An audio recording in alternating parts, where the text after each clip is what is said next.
Hello and welcome guys, मैं हूं आपका अपना होम ट्यूटर निखिल सर। तो चलिए बात करते हैं आज हमारे क्लास में calculation of interest on capital की दोबारा से।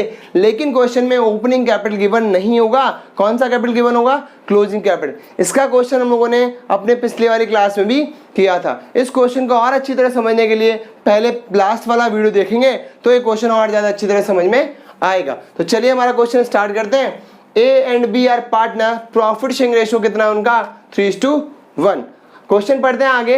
There capital the end of financial year. अब इस लाइन को पढ़ते ही समझ में आ जाना चाहिए कि क्वेश्चन में साफ साफ लिखा हुआ है their capital at the end of financial year, यानी ये जो कैपिटल गिवन है वो फाइनेंशियल ईयर एंड होने के बाद 31 मार्च को गिवन है। यानी ये कौन से कैपिटल हो गए?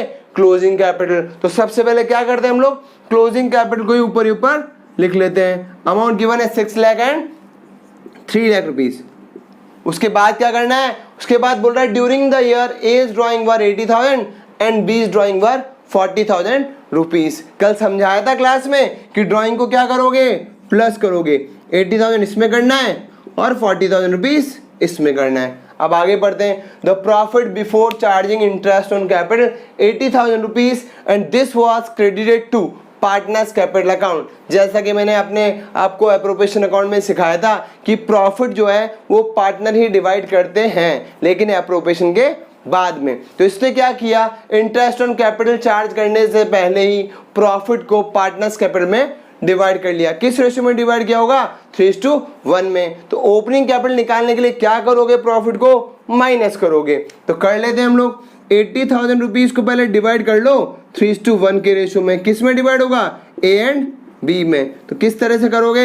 ये वैसे आपको आना चाहिए, छोटी सी चीज है पर फिर भी समझा देता हूँ। 3/4 यानी टोटल वो करोगे किसमें? ए में, और इंटू 1 डिवाइड बाय टोटल यानी 4 ये करोगे किसमें?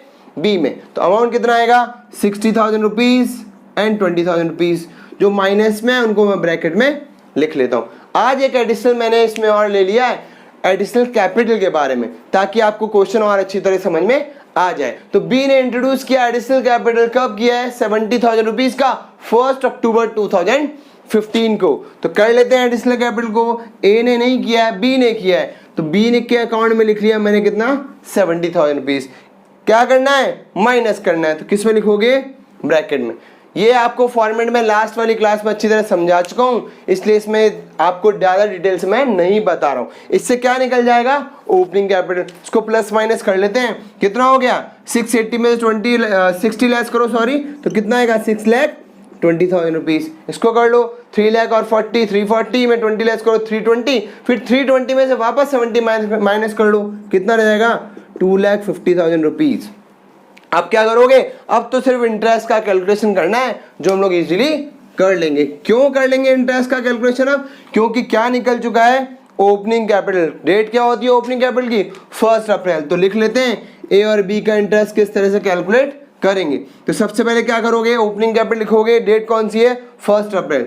तो मैंने पहले डेट डाली 1 अप्रैल 2015। इसका कैपिटल कितना है?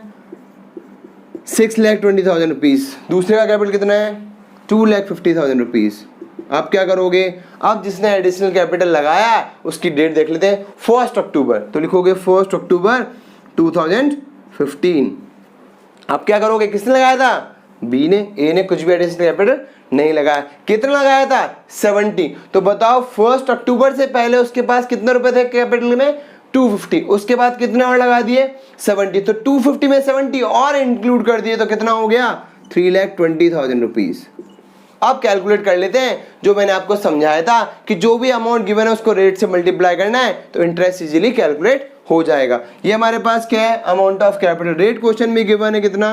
12% पर एनम। तो लिखोगे 12/100 into month upon 12। Month calculate इसमें करूंगा क्या? नहीं करूंगा भाई। 1 अप्रैल से लेकर 31 मार्च के बीच में कोई भी ट्रांजेक्शन है क्या? नहीं है। तो कितने मंथ का कैलकुलेट करोगे? 12 मंथ का। चाहो तो लिख लो इंटू 12 मंथ अपॉन 12 करना है। तो ये वैसे कैंसिल आउट हो जाता है, इसलिए मैंने इसको नहीं लिखा। सॉल्व कर लेते हैं। 2 0 कैंसिल आउट करो, 0 0 24 का 4 कैरी किया 2 74 आ गया। तो ये तो आ गया इंटरेस्ट ऑन कैपिटल किसका? ए का। ऐसे कैलकुलेट करते हैं हम लोग बी का।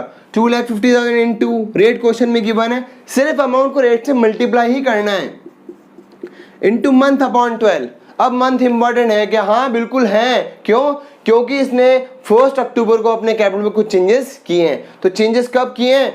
1 अप्रैल के बाद चेंज किया इसने 1 अक्टूबर को। तो यानी 1 अप्रैल से अक्टूबर कितना हो गया? 6 मंथ हो गया। आप कैलकुलेट कर लेना। तो लिखोगे इंटू 6 अपॉन 12। तो 12 से तो 12 कैंसिल आउट हो जाएगा, 2 0 से 2 0 ये कैंसिल आउट हो जाएंगे। इसको सॉल्व करोगे तो कितना आएगा? 15,000 रुपीज। ये तो आ गया 6 मंथ का। अब इसको भी कैलकुलेट कर लो। इनटू रेट लिखो सबसे पहले 12 अपॉन 100 इनटू मंथ अपॉन 12। अब मैंने पहले भी समझाया था 12 में से अगर 6 का निकाल लिया, इसके बाद कोई भी एडजस्टमेंट नहीं है, तो बचे कितने? 6 मंथ। तो 6 अपॉन 12 और कर लेना। इसको भी सॉल्व कर लेते हैं। इसको मल्टीप्लाई करो, कितना आएगा? 0 0 6 का टेबल बोलो, कैरी किया 1, 19,200। तो टोटल कितना आ गया? 6 मंथ का ये और 6 मंथ का ये, दोनों का टोटल कर लेता हूँ। कितना हो गया? ये आएगा दोनों का टोटल 15 और 15, 30 और 4, 34,200 क्या आ जाएगा? इंटरेस्ट ऑन कैपिटल आ जाएगा किसका? बी। कल हम लोग बात करेंगे अपनी क्लास में profit and loss appropriation account में आने वाले सेकंड आइटम यानी इंटरेस्ट ऑन ड्राइंग के बारे में, जो बहुत ही ईजी है। चलिए